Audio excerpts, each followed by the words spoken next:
I never thought my own family would try to bar me from my father's 60th birthday celebration, yet here I stood outside the Grand Azure, watching my sister Madeline block the entrance with her designer-clad body. The five-star hotel's facade loomed behind her, its elegant architecture a stark contrast to the ugly scene unfolding at its doors. "You can't be serious," I said, adjusting my simple black dress, one that cost more than Madeline's monthly salary, not that she knew that. "He's my father too." Madeline's perfectly painted lips curved into a sneer. "Look, Catherine, this isn't some casual dinner at Applebee's. The Grand Azure is exclusive." She emphasized the word like it was beyond my comprehension. "The tasting menu alone costs more than you probably make in a month." If she only knew that I'd designed that menu personally with our Michelin-starred chef. "Besides," she continued, checking her reflection in the glass doors, "Mom and Dad were clear, they only want successful people here.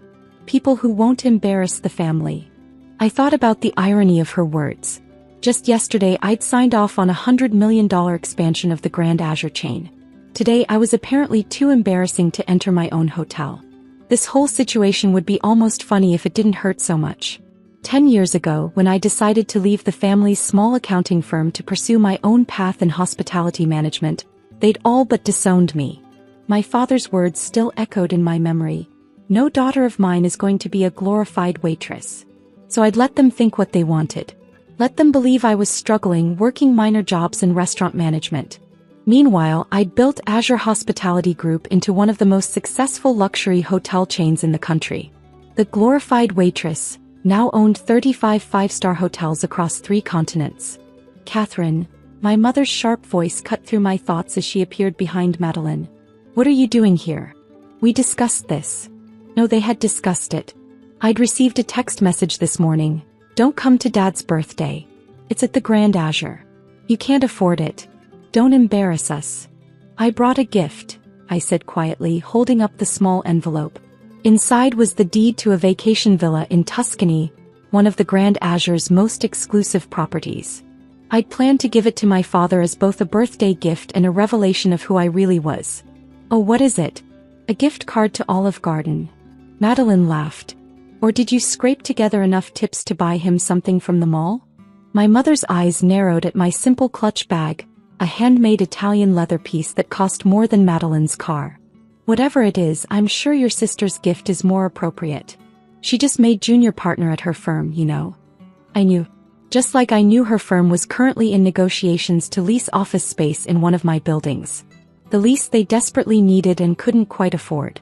"Madeline's doing so well," Mom continued, warming to her favorite topic. "New house in the suburbs, luxury car, wonderful fiancé with such good prospects." She paused, giving me a critical once-over. "And you? Well, at least you're trying, I suppose." I thought about my penthouse overlooking Central Park, my collection of rare sports cars, the private jet I'd flown in on this morning. "His Mom. At least I'm trying." "Speaking of trying," Madeline smirked, "that dress, couldn't you have made an effort? This is the Grand Azure, not some diner." I ran my hand over the sophisticated black silk, custom-made by one of Paris's most exclusive designers. The same designer who had refused to make anything for Madeline last month. Not that she needed to know that connection. "It's what I could manage," I said mildly. "Well, you can't come in," Madeline declared. "We reserved the entire VIP floor. It's for family and distinguished guests only." The VIP floor. My VIP floor. The one I'd personally redesigned last year, down to selecting every piece of artwork in crystal chandelier. The distinguished guests being? I asked, genuinely curious about who they'd invited. "Oh, you wouldn't know them," my mother waved her hand dismissively. "The Andersons, they own that successful law firm. The Blackwoods' old money, you know. And Mr. Harrison from the bank. All very important people." I suppressed a smile. Thomas Anderson leased 3 of my properties. The Blackwoods had recently begged for a membership at my most exclusive resort. And Mr. Harrison? His bank was currently seeking a major loan from my investment group. "Right," I said. "Very important people." "Exactly," Madeline said, clearly pleased I understood my place. "So you see why you can't be here. What would people think if they knew Dad's failure of a daughter was serving their drinks?" "Madeline," our mother chided softly, though her eyes showed approval. Be nice. Catherine made her choices. If she'd stayed with the family firm like you did, things would be different. The family firm that now occupied a modest office in one of my buildings, always barely making rent. Just then my brother-in-law Charles appeared, straightening his tie. What's taking so long? Everyone's waiting for— Oh. He spotted me and his face dropped. Catherine, didn't expect to see you here. Clearly not, I replied. Charles just made vice president at his bank, my mother announced proudly. Junior vice president, I corrected automatically, knowing his exact position because his bank handled some of my smaller accounts. Well, it's more impressive than whatever you're doing, Madeline snapped. What is it now? Assistant manager at some chain restaurant. I thought about the board meeting I'd left early this morning, where we'd discussed acquiring that very bank Charles worked for. The paperwork was probably still sitting on my desk upstairs in my private office. Something like that, I said. This is ridiculous, my mother declared. Catherine, just go. You're making a scene. I'll tell your father you couldn't make it. Couldn't afford it, you mean? Madeline added with a laugh. I looked past them through the grand entrance at the hotel I'd built from the ground up. At the marble floors I'd selected, the crystal chandeliers I'd commissioned, the artwork I'd personally curated. All of it, every inch was mine. For a moment I considered walking away. Let them have their party. Let them keep believing what they wanted to believe. But then I remembered something my first mentor had told me. Success doesn't mean anything if you can't stand up for yourself.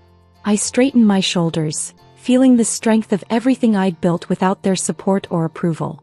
Actually, I said quietly, I think I'll stay. Before my mother could respond, the heavy glass doors swung open and James, my head of security, stepped out. He'd been with me since I bought my first struggling hotel 7 years ago, helping transform it into the flagship of the Azure chain.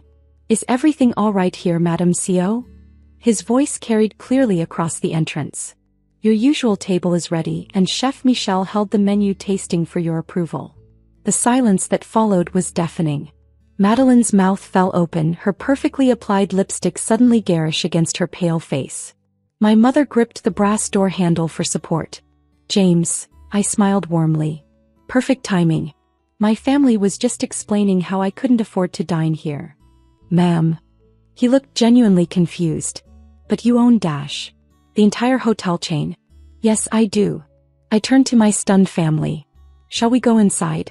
I believe you've reserved the VIP floor. My VIP floor, to be precise.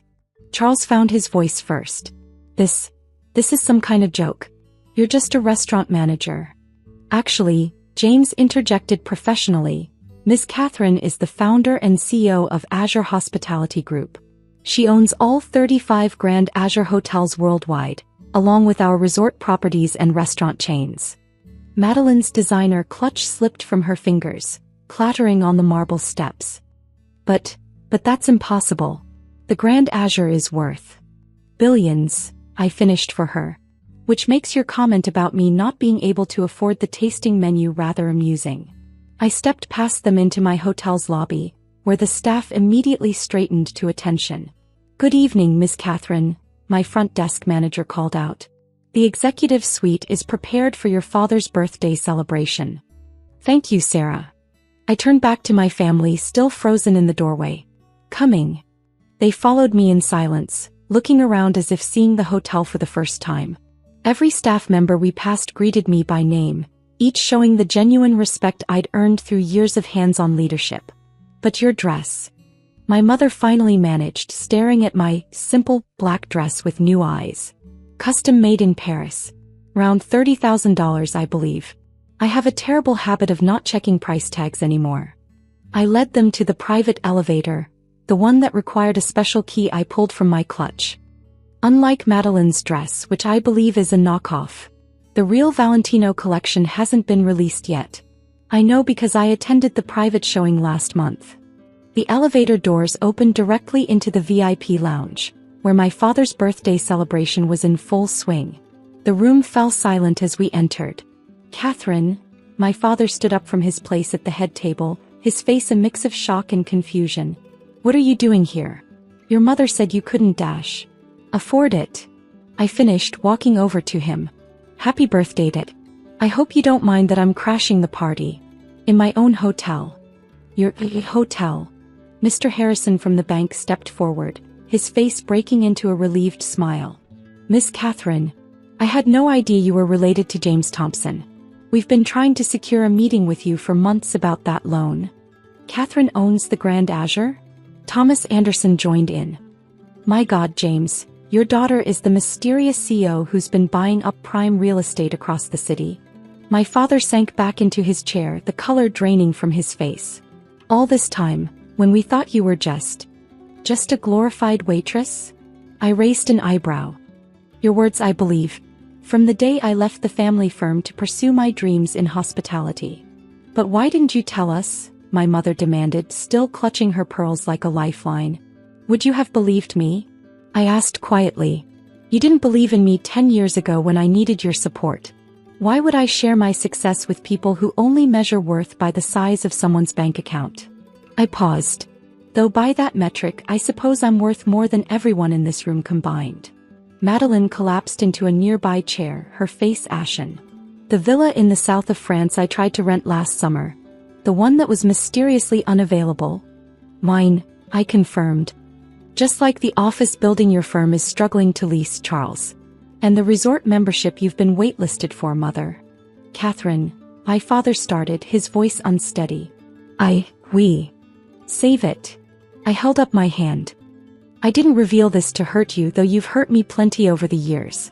I did it because I'm tired of hiding my success to spare your pride. I turned to address the room. Please enjoy the party. Everything is on the house, my house. I started to walk away, then paused. Oh, and Dad, that envelope Madeleine wouldn't let me give you? It's the deed to a villa in Tuscany. One of my most exclusive properties. Consider it a birthday gift from your failure of a daughter. The next hour was surreal.